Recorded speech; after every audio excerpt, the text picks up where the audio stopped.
मनुष्य को दुख क्यों मिलता है? मनुष्य इतने पुण्य के कार्य भी करता है, बुद्धिमान प्राणी भी है, फिर भी जितना मनुष्य को चिंता रहती है, दुख रहता है, इतना शायद और किसी प्राणी को नहीं रहता है। पक्षियों के पास में घर नहीं है, परंतु फिर भी उनको विश्राम मिल जाता है। बेड नहीं है फिर भी नींद आ जाती है, रजाई नहीं है फिर भी ठंडी कट जाती है। और इस मनुष्य के पास में घर भी सुंदर है, बेड भी सुंदर है, रजाई भी सुंदर है, मच्छरदानी भी है, उसके बाद इसकी नींद भंग हो जाती है। रात भर कभी कभी सोचता रहता है, आंखें बंद करके सोचता रहता है, आंखें खोल कर भी सोचता है, दिन भर सोचता है, बाथरूम में स्नान करते करते भी सोचता है, रास्ता चलते चलते सोचता है। सोचते सोचते सिर दर्द होने लग जाता है, ब्रेन की नस फट जाती है, फिर भी इसका कोई पार नहीं मिलता है। क्या हो गया है इस मनुष्य को? भगवान श्री कृष्ण ने एक बहुत अच्छी बात कही है। उन्होंने कहा है कि तुम कुछ लेकर यहाँ आए नहीं हो। क्या लेकर आए और क्या लेकर जाओ? व्यर्थ चिंता क्यों करते हो? मृत्यु लोक में जन्म हुआ है, एक दिन मृत्यु तो होनी ही है। ये परिवार का वियोग भी होना है। जब तक जीवन है कर्तव्य का पालन कीजिए, जहां तक संभाल सको संभाल लीजिए। जब तुम्हारे शक्ति से बाहर हो जाए तो जो हो रहा है उसको स्वीकार कीजिए। भगवान कृष्ण ने अपने परिवार को बहुत संभाला, बहुत संभाला। एक दिन उनको समाचार मिला कि 56 करोड़ यादव आपस में लड़कर मर गए। भगवान कृष्ण ने ठंडा पानी पिया, हल्का मुस्कुराए और सोचने लगे, जिनको भगवान भी नहीं पूरा संभाल पाया तो इंसान क्या संभालेगा? ये तो कुदरत की व्यवस्था है, सब सिटिंग इसी प्रकार से चलती रहती है। टेंशन मुक्त प्रबंधन करना सीखो।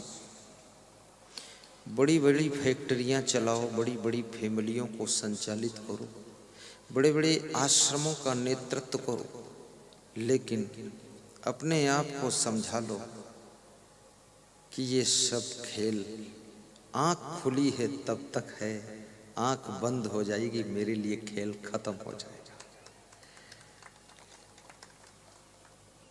और जन्म के साथ में जिंदगी का दूसरा पक्ष मृत्यु भी जुड़ी हुई है।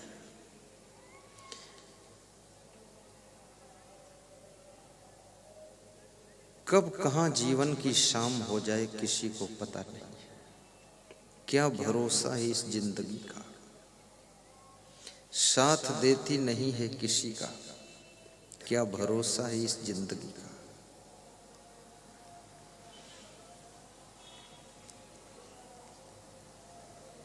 सदगुरु मिले बहुत सुख लहिए, सदगुरु शब्द सुधारे, कहें कबीर ते सदा सुखी है, जे यह पद ही विचारे।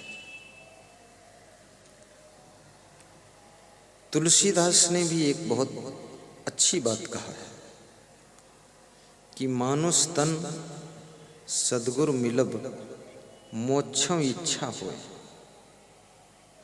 दुर्लभ तीनों परम है, पाए सुयोग न खोए। मनुष्य का शरीर मिलना ये भी दुर्लभ है। पुनर्वित्तम पुनर्मित्रम पुनर्भार्या पुनर्मही एतत् सर्वम पुनर्लभ्यम न शरीरम पुनः पुनः। धन खो जाए तो फिर मिल जाएगा, मित्र रूठ जाए तो फिर खुश हो जाएंगे, मिल जाएंगे, पत्नी नाराज हो जाए तो फिर राजी हो जाएगी, एक पत्नी मर जाए तो दूसरी भी मिल जाएगी। जमीन कोई बेईमानी कर ले तो और खरीद लोगे और मिल जाएगी, लेकिन मनुष्य शरीर बारंबार नहीं मिलता है। ऐसा नीतिकार कहता है कि मनुष्य शरीर को कहीं तुम थोड़े से धन के लिए न खो देना, छोटे से परिवार के मोह में इसको न खो देना, और कहीं काम क्रोध लोभ मोह मनोविकारों के पीछे इस मनुष्य जीवन को गंवा न देना। इस जीवन के महत्व को समझो। आहार निद्रा भय मैथुनानि सामानि चैमानि नृणाम पशूनाम ज्ञानम नराणाम अधिको विशेषो ज्ञानेन हीना पशुभिः समाना। नीतिकार चाणक्य कहते हैं कि आहार लेना अर्थात भोजन करना, निद्रा लेना, भयभीत होना, बच्चों को जन्म देना, इतना काम पशु पक्षी भी करते हैं और मनुष्य भी करता है।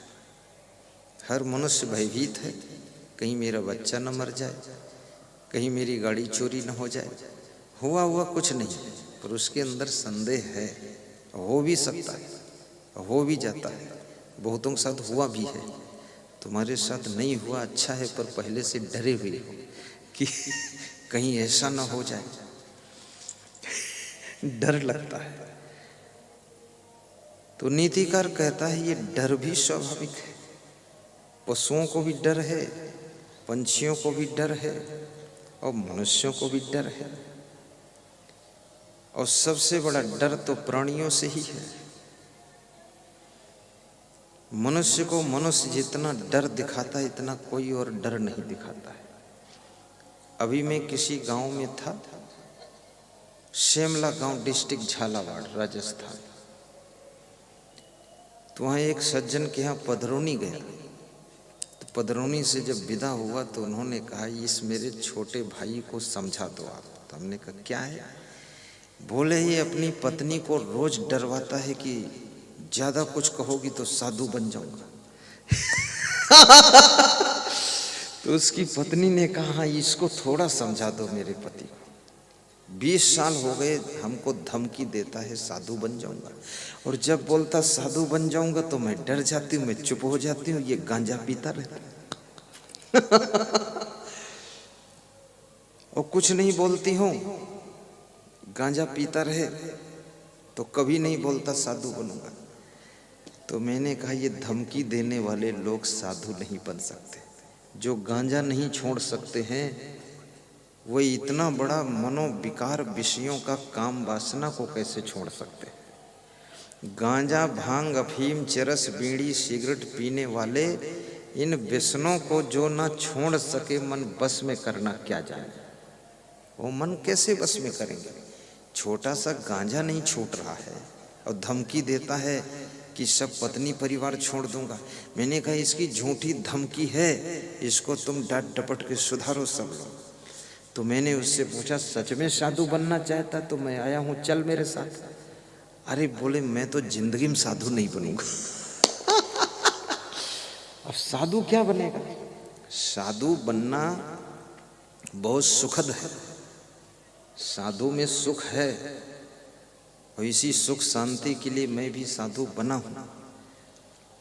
मैं 9th में पढ़ता था तभी सोचा था सुख कहाँ है, तो मुझे लगा साधु में सुख है, इसलिए मैं साधु बना था।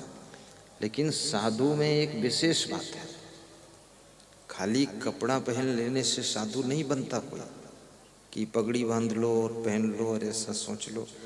और मेरे जैसे कपड़ा पहने कोई मिल जाए तो साधु मान भी मत लेना। कपड़ा बदलने से साधु नहीं होता है, नहीं होता। लफड़ा बदलने से साधु बनता है। और जिसके पास पहले से लफड़ा ही ना हो वो तो बहुत महान होता है। साधु का मतलब है कि संसार में किसी भी नशा व्यसन में भी आकर्षित ना हो, संसार में कोई उसका लोभ लालच ना हो, संसार में किसी का रूप सौंदर्य भी उसको आकर्षित करके फिसला ना सके, वो साधु है। ऐसा थोड़े अपना घर छोड़ दिया और फिर दूसरे दूसरे गांव में जाकर के गलतियां करते घूम रहे। ये कौन सधुआई मॉडल, किसकी मॉडल है? ये किस मॉडल की सधुआई है तुम्हारी? तुम रहने दो सधुआई करने को, पेंट पहन के घर में जाओ और वहां ढूंढ करके लाओ अनीता देवी को, उनके साथ रहो। यहाँ साधु वधु ऐसे खेल तमाशा नहीं है। साधु को मार्केट में भी फालतू घूमना नहीं चाहिए। साधु को टीवी में नाच डांस और फिल्म कभी देखना नहीं चाहिए। साधु को मोबाइल में भी कोई गलत गाना वाना सुनना नहीं चाहिए। साधु महात्मा को जिस तरफ कुसंगत ज्यादा वहां जाना नहीं चाहिए। बहुत लोग हमको शादी में बुलाते हैं कि गुरुदेव शादी में जरूर आना, तो मैं हंसता हूँ और पूछता हूँ क्या ठीक रहेगा, तो वो भी हंसते क्योंकि शादी और साधु दोनों में विरोधाभास है, दोनों में सेटिंग ही नहीं बैठती। और शादी में साधु को मोबाइल से आशीर्वाद ले लेना चाहिए। आना चाहे तो भी कह दो 2-4 दिन बाद आना है, निपट जाने दो हुड़दंग ये सब। वहाँ ढोल बज रही है, कोई डांस कर रहा है और सभी लड़कियां भी सज धज कर आई हैं। मैंने पूछा एक सज्जन से, एक लड़की की शादी है, बाकी ये सभी लड़कियां सज धज कर आई हैं और बहुत सारे लड़के भी सज धज कर आए, मतलब अर्थ क्या है? तो बोले ये सब उम्मीदवार हैं शादी के। बोली उम्मीदवार हैं, ये भी चुनाव लड़ेंगे, जीतेंगे, इसलिए अब वहां साधु बाबा त्याग वैराग्य वाला बैठा है, सेटिंग नहीं जमती है। तो मैं तो यही आज्ञा देता हूं मैं मेरे लिए कि मेरे को कभी शादी वादी में बुलाओ मत, बस ऐसे ठीक शादी हो जाए, पति पत्नी सेट हो जाए, फिर बुलाइए तो पति पत्नी को गृहस्थ धर्म की शिक्षा दूं कि सास के साथ कैसा व्यवहार करना, ससुर के साथ कैसा करना, पति पत्नी कैसे रहना, यही तो संत का धर्म, ज्ञान देना। 10 मिनट ज्ञान दे दूंगा बस, ठीक। अब वहां कोई ज्ञान सुनने वाला नहीं, शादी में फालतू साधु वहां घुसा पड़ा है और इतना बड़ा वहां हुड़दंग चल रहा है, ऐसे ऐसे डांस हो रहे हैं, नखरे हो रहे हैं, झुम झुमका गिरा ले टिमरनी की बाजार में, कौन ढूंढे रे। तो ये सब नाटक में साधु को उसके अंदर साधना में कमजोरी आती है, इसलिए ऐसे दृश्यों को भी साधु को देखना नहीं चाहिए। और साधु महात्मा को जिस घर में बहुत ज्यादा लड़कियां हैं उस घर में सोना भी नहीं चाहिए। लड़कियां हैं, नौजवान बहुएं हैं, दूर रहो। इसलिए हम हमेशा ऐसे घर में निवास करते हैं जहां कोई न रहता, बस छुट्टी। जैन धर्मशाला में हूं, कोई नहीं, केवल हम लोग हैं। 2-4 कभी भगत आ जाता है, वो रात ठोरा तो वहीं रुकवा देते हैं पुरुष को, क्योंकि गलती हो ना हो लेकिन कुसंगत से दूर रहना चाहिए साधु को। और तुलसीदास कहते हैं नारी पुरुष दो हों त्यागी तदप रचिए जिम तृण आगी। स्त्री पुरुष दोनों त्यागी हों फिर भी उनको अलग अलग ही रहना चाहिए, क्योंकि घास, सूखी घास और अग्नि पास पास रख दोगे तो सुलग सुलग कर जल जाएगी। ऐसे ही इतना महान पुरुषों ने मना किया, समझाया। और हमारे धर्म में तो यहाँ तक समझाया गया कि नारी निरख न देखिए, आंख गड़ा करके, आंख लड़ा करके किसी स्त्री के मुखमंडल को देखना नहीं चाहिए। साधु नारी निरख न देखिए, निरख न कीजिए गौर, फिर गौर से मत देखो। और निरखत ही ते विष चढ़े मन आवे कुछ और, कितनी बड़ी बात बताती। अब साधु महात्मा को स्वयं ध्यान देना है और साधु महात्मा को नियम के अनुसार ही रखना चाहिए। इसलिए हमारे साथ कोई फोटो खींचना चाहते हैं, इच्छा हो जाती है लोगों की सेल्फी ले, क्या बोलते हैं सेल्फी, तो मैं कहता हूँ, समझा देता हूँ कि बेटी सेल्फी न लेना, क्योंकि तुम व्हाट्सएप पर अगर डाल दोगे, फेसबुक पर, तो दुनिया में करोड़ों लोग हमको देखेंगे तो हमारी बदनामी हो जाएगी। लोग कहेंगे अरे असंग साहब भी लड़कियों के साथ सेल्फी खिंचवाते, अरे ये भी भ्रष्ट है गिगड़ा। तो तुम्हारे गुरु के ऊपर दाग लग जाएगा। इसलिए सेल्फी मत लो, अपने माता पिता के साथ बैठकर फोटो ले लो, लेकिन अकेले न लेना। क्योंकि संसार में नाम कमाना कठिन है और उससे कठिन है नाम को बचाना, और नाम को डुबाना तो बहुत आसान है। तुम्हारी 7 पीढ़ियों ने नाम कमाया है, लेकिन एक पीढ़ी में कोई कंडोर पैदा हो जाए, वो नाम डुबा देगा। लक्ष्मण कितने महान थे। जब भगवान श्री राम सीता के वियोग में विह्वल होने लगे, तो सुग्रीव ने कहा कि भगवान विह्वल मत हो, मुझे आकाश से गिरे हुए कुछ कुंडल मिले हैं, तो ये कुंडल देखो क्या सीता जी के हैं। तो राम ने कुंडल लिया तो राम पहचान नहीं पाए, दुखी ज्यादा थे सीता जी के वियोग में। तो लक्ष्मण को बुलाया, कहा लक्ष्मण तुम पहचानो इन कुंडलों को जरा, ये कुंडल क्या सीता जी के हैं। तो लक्ष्मण ने जवाब दिया तो भगवान राम का गला भर गया कि धन्य है लक्ष्मण। और सुग्रीव भी सोच में डूब गया कि लक्ष्मण कितना ऊंचाई पर बैठा है। लक्ष्मण ने क्या कहा राम से, मैंने तो चरण निहारे हैं, माता के देखे कान नहीं, माता के देखे कान नहीं, मैं तो चरणों का सेवक हूँ, मुझे कुंडल की पहचान नहीं, मैं तो चरणों का सेवक हूँ, मुझे कुंडल की पहचान नहीं। अब ये चौपाई लक्ष्मण की परिभाषा को इंगित कर रही कि लक्ष्मण क्या थे। ये लक्ष्मण की मूर्ति ऐसे ही थोड़े राम भगवान के साथ मंदिर में सब जगह लगी रहती है, ऐसे खामखा आदमी वहां नहीं बैठ सकता। भरत शत्रुघ्न को बहुत कम मंदिरों में स्थान मिलता है, लक्ष्मण को मिला। बहुत साधु जैसी वृत्ति थी, साधु लक्ष्मण। उन्होंने कहा मैंने तो केवल माता जी के चरण निहारे हैं, ये नहीं कहा चरण देखा हूं, चरणों का ठीक से दर्शन किया, चरणों का सेवक हूं। मैंने तो उनका मुखमंडल देखा ही नहीं, तो कुंडल की हमें पहचान ही नहीं है। हम कान वान उनके देखे नहीं, कान भी नहीं देखो, तो मुझे नहीं पता ही किसके कुंडल। तो राम ने कहा अब सीता जी की खोज हो गई, जब तू इतना महान है तो काम हो जाएगा, ठीक है। ये लक्ष्मण की महानता थी। इतनी पवित्रता गृहस्थ आश्रम में रहने वालों में त्रेता युग में होती थी। भगवान राम के छोटे भाई लक्ष्मण इतना निर्मल मन के थे, रिकॉर्ड तोड़ दिया। मैंने तो इस चौपाई को इसी साल पढ़ा राधे श्याम रामायण में, तो मैंने कहा हद हो गई। सीता जी लक्ष्मण की भाभी लगती थी, भाभी में वो माँ का रूप देखते थे, इतने महान थे लक्ष्मण। और लक्ष्मण बहुत कलाकार भी थे, बहुत गुणवान थे, परिश्रमी थे, हर कार्य करने की कला थी उनमें।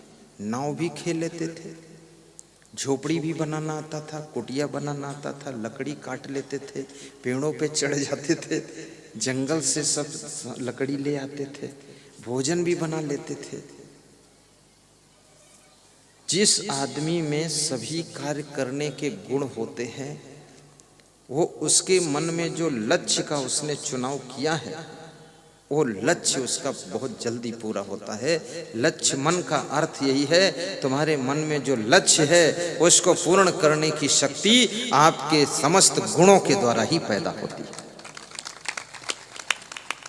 कितने लोग इतना अभिमानी है कि झाड़ू लगाना नहीं चाहते, लेकिन साफ जगह में बैठना चाहते हैं, और थूकना साफ जगह में चाहते हैं, पर सफाई करना नहीं चाहते। खाना चाहते हैं 10 रोटी और बनाना नहीं चाहते एक भी रोटी। बहुत मुश्किल का विषय है। अभी मैं बिहार के सांसद बोलो मंडल के यहाँ 10 दिन रुका, दिल्ली में उनके निवास पर। राजनीति के क्षेत्र में संत हृदय का व्यक्ति हो, शैलेश कुमार मंडल नाम है, बोलो मंडल उर्फ कहते हैं, सांसद है। उसकी वाइफ जो है विधायिका है, दोनों वर्तमान में। तो मैं दिल्ली में जब रुका तो उनकी वाइफ भी आई। तो उनकी वाइफ विधायिका होकर भी 6 घंटे किचन में काम करती थी। तो हमने कहा ये वास्तव में विधायिका है सांसद जी की, पहले थी अब नहीं है।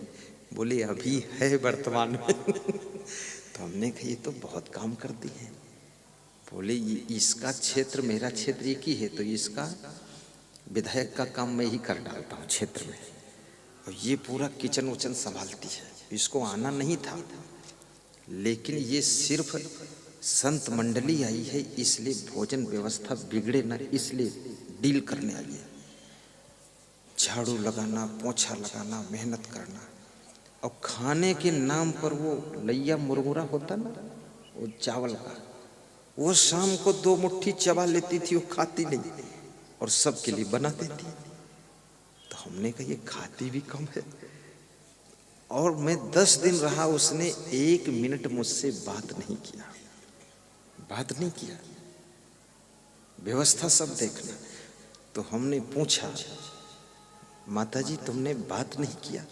तो बोले गुरुदेव आप जैसे महान संत की बात सुनना चाहिए, हमको बात क्या करना, आप ब्रह्मचारी संत, हम नहीं बात करते। ऐसे बोली।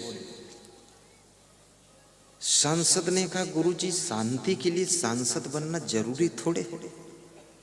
मैं तो लालू यादव को मिलने ही नहीं जाता हूँ, टिकट काट दे तो शांति मिल जाएगी।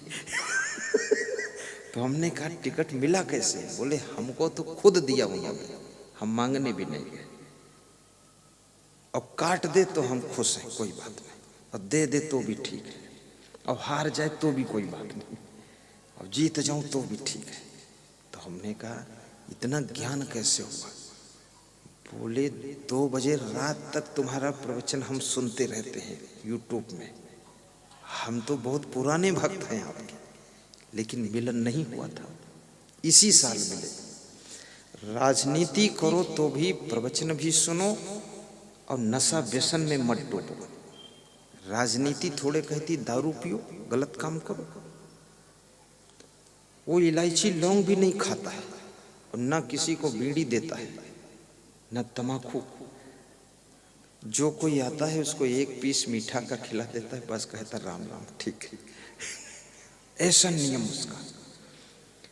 किसी फील्ड में काम करो, अपने चरित्र को बचाकर काम करो, खान पान को सुधार कर काम करो। यदि आप अपने को नहीं बचा सके तो काम में सफल कैसे होंगे आप? यदि महिलाएं अपना हाथ आग में जलने से नहीं बचा सकी तो ये रोटी क्या बनाएगी? तो चिमटा रखती है, चिमटा से रोटी सेकती। अगर ये हाथ डाल दे चूल्हे में तो हाथ जल जाएगा, पर चिमटा रखती। ऐसे हर व्यक्ति को संयम नियम का चिमटा रखना चाहिए, और संसार के तवा पर और दुनिया के चूल्हे पर अपने सफलता की रोटियां सेक लेनी चाहिए, और अपने को बचा कर रखना चाहिए। डॉक्टर बनो फिर भी बच के रहो, अपने से कहीं गलती ना हो जाए।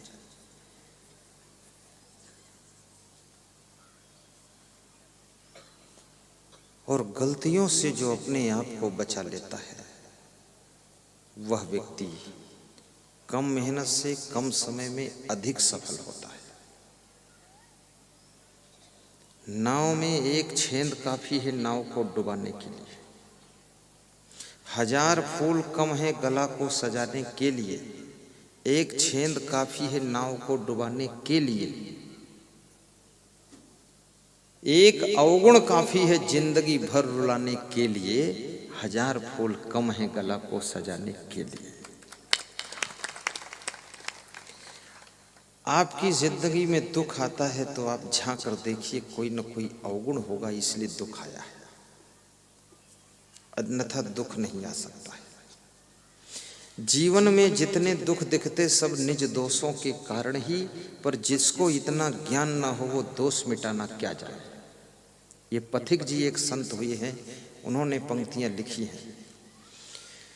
जीवन में जितने दुख दिखते वे निज दोषों के कारण ही, वे निज दोषों के कारण ही, पर जिसको इतना ज्ञान न हो वह दोष मिटाना क्या जाने।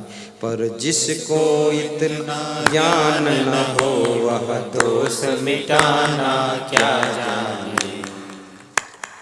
उन्नति का साधन सेवा है, जिससे ही आत्म शुद्धि होती, जिससे ही आत्म शुद्धि होती। पर लोभी मोही अभिमानी सेवक पद पाना क्या जाने। पर लोभी मोही अभिमानी सेवक पद पाना क्या जाने। गांजा भांग अफीम चरस बीड़ी सिगरेट पीने वाले, इन व्यसनों को जो ना छोड़ सके मन बस में करना क्या जाने। इन व्यसनों को जो ना छोड़ सके मन बस में करना क्या जाने।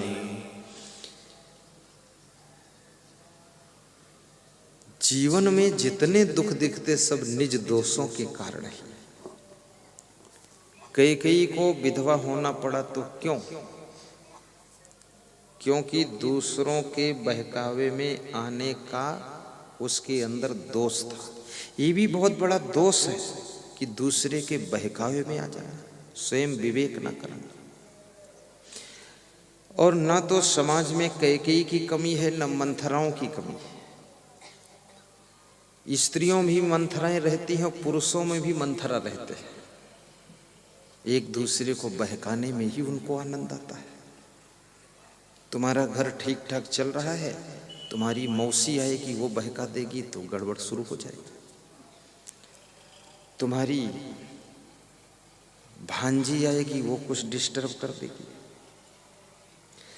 अपने लोग ही उसी में से ऐसे कोई आ जाते हैं जो तुम्हारे घर की सुख शांति को नष्ट करने का काम करते हैं।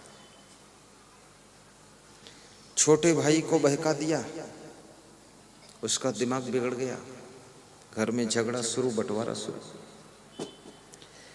जब मंथरा के बहकाने से कई महारानी बहक सकती है, बहुत बड़ी बात है। यहाँ मंथरा नौकरानी है, कई महारानी है, और घर में बहुत हैरानी है।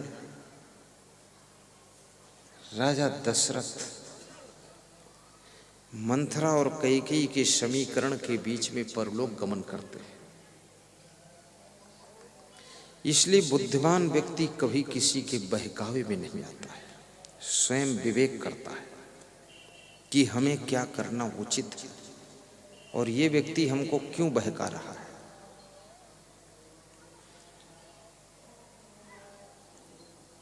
और मंथरा छोटे से लालच के कारण ये काम करती है, इसलिए कहते हैं लालच बुरी बला। कौशल्या की दासी इनाम लेकर जा रही थी, पुरस्कार लेकर। तो मंथरा ने पूछा, बहन ये इनाम पुरस्कार क्यों मिला, कहाँ मिला, कैसे मिला, कौन दिया? तो बताया कौशल्या ने जिन्हें दिया है। तो बोले क्यों दिया?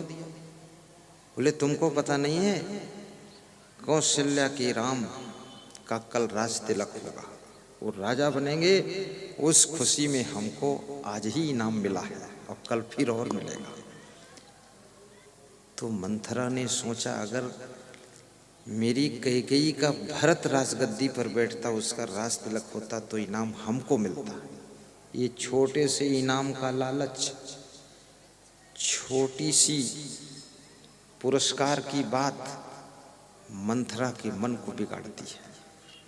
फिर मंथरा कैकेयी को बहकाती कि भरत का राज तिलक हो तो हमें इनाम मिलेगा। छोटे से स्वार्थ के कारण किसी के बहुत बड़े खेल को कभी बिगाड़ना मत, ये बहुत बड़ा पाप होता है। और याद रखना, कोई खुशी का समाचार है तो खुशियों को भी हजम करना सीखो। खुशियों को बहुत जल्दी व्यक्त मत कीजिए, अन्यथा खुशियां पुनः दुख में बदल सकती।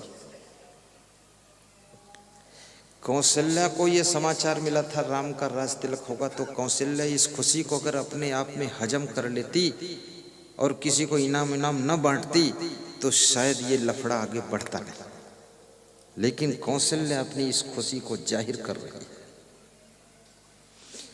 महात्मा विदुर कहते हैं, जो व्यक्ति अपने हर्ष को, खुशी को पीकर हजम कर जाता है, हुल्लड़ नहीं मचाता, और जो अंदर उठे हुए क्रोध को शमन कर लेता है, वह व्यक्ति राज्य और लक्ष्मी का अधिकारी बनता है। उसे सफलता निष्कंटक मिलती है, कोई बाधा नहीं। इसलिए खुशियों को भी हजम करना सीखो।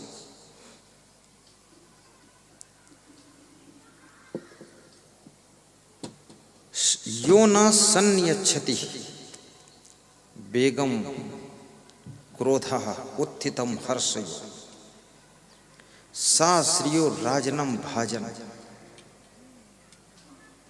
यश्च आपत्सु न मुह्यति।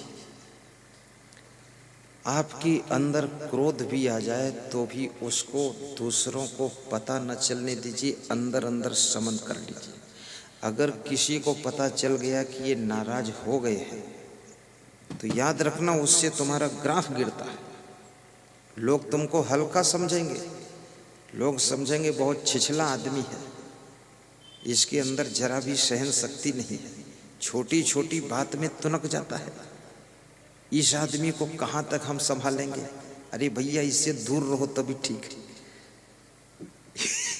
ये नाराज किसी से अगर हैं आप तो 24 घंटे में उस नाराजी को खत्म कर लीजिए और उस नाराजी को दूसरों को एहसास मत होने दीजिए, अंदर अंदर उसको शमन कर दीजिए। श्री कृष्ण भगवान ने भी ये बात कही है,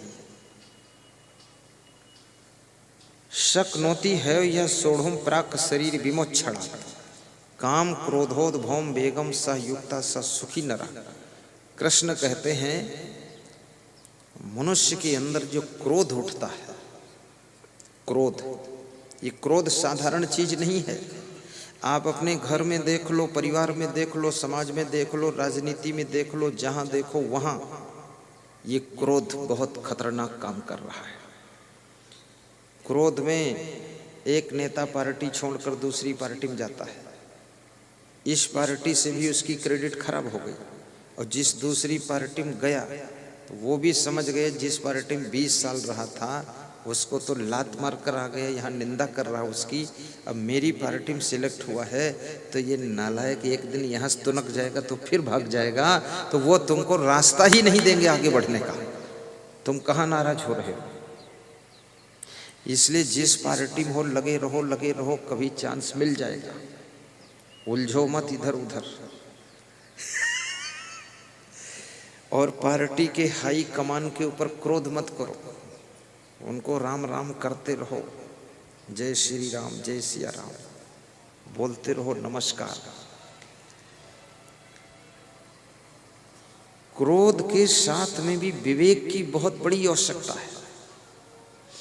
गुस्सा आने पर भी जो व्यक्ति अपशब्द नहीं निकालता है, गुस्सा आने पर भी जो व्यक्ति अपने मुखमंडल के ऊपर गुस्सा की झलक नहीं आने देता है, और गुस्सा आने पर भी गुस्सा में कोई रिएक्शन नहीं करता है, और गुस्सा आने पर भी अपने कर्तव्य को नहीं छोड़ता है, और गुस्सा आने पर भी अपने धर्म से विचलित नहीं होता है, और गुस्सा आने पर भी अपनी जिम्मेदारियों को पूरी तरह से वफादारी से निभाता है, और धीरे धीरे अपनी गुस्सा को खत्म कर लेता है और सहनशीलता को बढ़ा लेता है, वही व्यक्ति धरती का सबसे बड़ा देवी देवता होता है। कितने लोग छोटी छोटी बात में माँ बाप से उलझ गए, भाग गए कहीं दूसरी जगह। इंदौर में मैं एक सज्जन के यहाँ पधरौनी गया तो उन्होंने कहा मेरा बेटा बहू कहीं भाग गया है, तो हमने कहा दोनों भाग गए? बोले दोनों निकल गए। तो उस बेटे के बाप ने कहा कि मेरी वाइफ का स्वभाव थोड़ा तेज है, मैं तो कुछ बोला नहीं। तो उनकी वाइफ ने कहा कि तेज क्या है, ये सब बहुत गलत काम करते तो तेज हो नहीं पड़ता। तो हमने कहा भाग गए तो दुखी क्यों? बोले दुखी इसलिए हैं कि उनसे मोह छूटा नहीं। तो हमने कहा जब वे तुमको छोड़कर चले गए, उन्होंने तुम्हारा मोह तोड़ दिया, तो तुम क्यों नहीं तोड़ पा रही? तुम उनसे पहले तोड़ दो, चटपट खट झट। तो बोले अंदर से मोह आता है, हम रोती हैं। तो हमने कहा जब अंदर से मोह टूटता नहीं है तो इतना तेज होना भी नहीं चाहिए, फिर थोड़ा सहन शक्ति रखो। परिणामदर्शी बुद्धि से काम कीजिए। किस बात का क्या परिणाम आ सकता है, आपके किस कार्य का क्या परिणाम हो सकता है। पिता के साथ में दुर्व्यवहार करोगे, 2-4 साल में दुष्परिणाम आने वाला है। माँ के साथ में गलतियां करोगे, आपके लिए बहुत बुरा परिणाम आने वाला है। पत्नी को बहुत ज़्यादा सताओगे, 2-4 साल में रिजल्ट आने वाला है जिसको झेल नहीं पाओगे। पत्नी की बात बिल्कुल नहीं सुनोगे तो कोर्ट में तुम्हें जज की बात सुनना पड़ेगा, फिर रिजल्ट आने वाला है, सावधान। छत्तीसगढ़ प्रदेश में एक सज्जन के यहाँ पधरौनी गया, बहुत बड़े आदमी थे वो, 4-4 हजार मकान बनाकर बेचते हैं। अब बड़े हो चाहे छोटे हो, हमको तो जो बुलाता हम चले जाते हैं। अब 4,000 मकान बेचो चाहे एक भी न बेचो, लेकिन हम आ जाएंगे। तो मैं गया तो उनकी वाइफ ने कहा जरा इनको समझा दीजिए। तो मैंने उसको गंभीरता से नहीं लिया, इतना प्रपंच करने का टाइम भी नहीं, तो हम चले आए। 2 साल बाद फिर मिली तो बोले इनको समझा दीजिए। तो हमने सोचा मैटर है क्या। मैटर ऐसा था जो हमसे कह भी नहीं सकते। फिर भी मैं कुछ उसमें ज़्यादा नहीं कर सका, साधारण समझाया। 5 साल के बाद रिजल्ट आ गया। उनकी पत्नी ने उन पर कोर्ट केस लगा दिया, घर छोड़कर मायके चली गई। झगड़ा शुरू हो गया। उसका पति भी बड़ा खिलाड़ी था, मुझको फ़ोन किया 6 महीने झगड़े के बाद। सब हो गया कि गुरुदेव पधरौनी चलना है आपको एक जगह। हमको पता भी नहीं। पधरौनी लेकर गया ससुराल में। वहाँ जब मैं पहुँचा तब उसका साला उसको मारने दौड़ा झापड़ लेकर कि मारूंगा साले को, ऐसे बोला। तो मैंने कहा साला तू है कि साला ये है? बोले अभी तक मैं था, अब ये साला। और ससुर भी झापड़ उठाकर दौड़ा कि मारूंगा दामाद को। 4-4 हजार मकान बनाकर बेचने वाले पर ससुर और साले झापड़ उठा रहे। और उसकी पत्नी वहाँ बैठी देख रही। तो मैं उठकर खड़ा हुआ। हमने कहा यार हमारे सामने ही अगर मार दिया तो वो ये तो बहुत गलत जगह ले आए बिना बताए। तो मैंने संतों से कहा तुम बाहर हो जाओ, जो कुछ मार कूट हो हमारे सामने हो, लेकिन तुम बाहर हो जाओ। मंडली को बाहर किया, ठंडा किया बड़ी मुश्किल से। 1 घंटे समझाया, ज्ञान दिया, मामला साइलेंट हुआ। उस दिन पहली बार उसने 3100 रुपया दान दिया, नहीं तो बस थोड़े दान देता था। अगर वो साला लोग झापड़ ना उठाते तो वो भी नहीं मिलता हमको। वो मिला, बड़ी दूर तक विदा करने आया। मैटर तब वहां खुला। मैटर क्या मैटर था? वो पेट्रोल पंप का मालिक भी था। अपनी पेट्रोल पंप से 3 लीटर पेट्रोल चुरा कर एक मुस्लिम लड़की के घर देने जाता था। उस मुस्लिम लड़की को अपने यहाँ सर्विस में रखा था और उसके साथ में गलत संबंध कर लिया। और पत्नी इस बात का विरोध करती थी, मानता नहीं था। तो मायके जाकर कोर्ट केस कर दिया, दिमाग ठिकाने आ गया। फिर बहुत मुश्किल से मैंने कहा उस लड़की को नौकरी से छुट्टी दो, जो तुम्हारा मैनेजर उसको नौकरी से निकालो, और जितने इस सर्कुलेशन में जुड़े हैं उनको सबको गेट आउट करो, अन्यथा आपकी दुर्दशा होगी सलाखों के पीछे, ये समझ लेना। तो खैर उसके समझ में आ गया तो सब ठीक हो गया। जिस महिला के साथ तुम विवाह करते हो उसको धोखा दे करके दूसरी महिला से कृपया संबंध मत कीजिए। सभी महिलाओं को हाथ जोड़कर नमस्कार कीजिए। माँ बहन बेटी का दर्शन दूसरी महिलाओं में कीजिए। मन को पवित्र रखिए, उलझन वाला काम क्यों मचा रहे हो? क्योंकि आपकी वाइफ ने अपने माता पिता भाई बहन सखी सहेली को त्याग करके तुम्हारे लिए वो पति चुन करके वो आई है, तो कम से कम तुम भी थोड़ा सा संयम से रहो।